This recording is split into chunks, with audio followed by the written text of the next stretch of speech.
d'Annie Dubos, en Maille, Marsan, un petit village du Gers.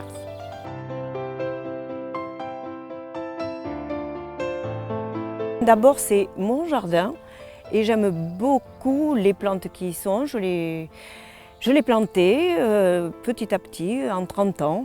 Bon, j'ai essayé d'y faire un univers de calme, de repos, de méditation. Après, finalement, beaucoup de travail quand même passé avec mes plantes. Je pense que ça vient de mon enfance, que j'ai passé à la campagne avec ma grand-mère et mon grand-père. Mon grand-père qui m'a appris les bois, la forêt, ma grand-mère qui m'a appris le jardin et surtout les fleurs du jardin. Et puis après, maman qui vraiment cultivait le potager parce qu'il fallait nourrir la famille. Donc on cultivait les plantes.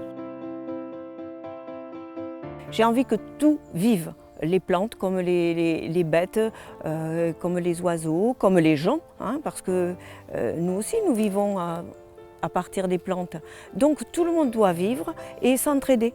Et c'est pour ça que si on regarde la nature, on vit.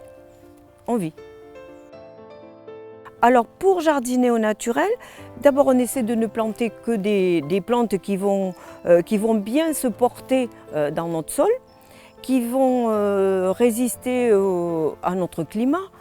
Et puis après, on fait avec le spontané. Je ne désherbe pas systématiquement à un moment ou à un autre. Après, je fais du paillage pour préserver le sol.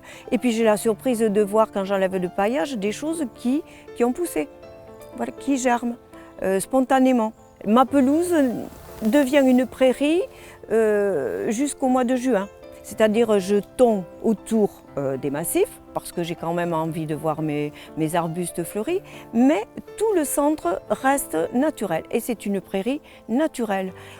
Tout repousse comme dans une prairie d'autrefois et elles étaient magnifiques ces prairies. Le jardin naturel, ce sont les plantes qui dominent, c'est pas moi, c'est pas le jardinier.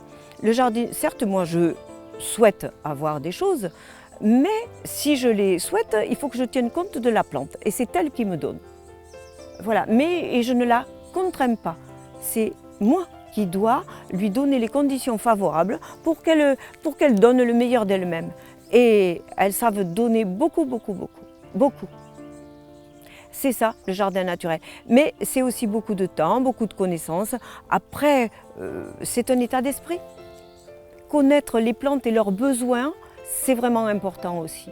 J'ai quand même essayé d'avoir un jardin mélangé, des plantes qui ont beaucoup besoin d'eau, d'autres qui en ont moins besoin.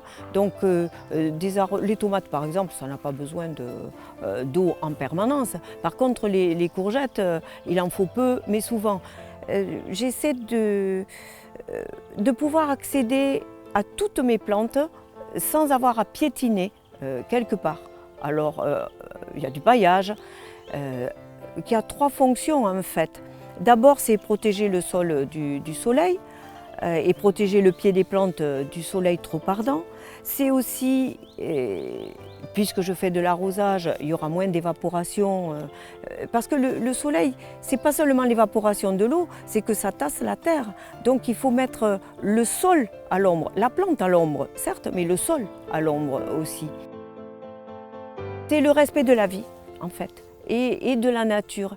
Et si une plante ne pousse pas, si une plante est malade, si une plante n'est pas belle, c'est pas sa faute. C'est nous qui n'avons pas fait ce qu'il fallait pour la mettre dans des bonnes conditions. C'est pareil pour l'humain, hein, c'est toujours pareil. Hein.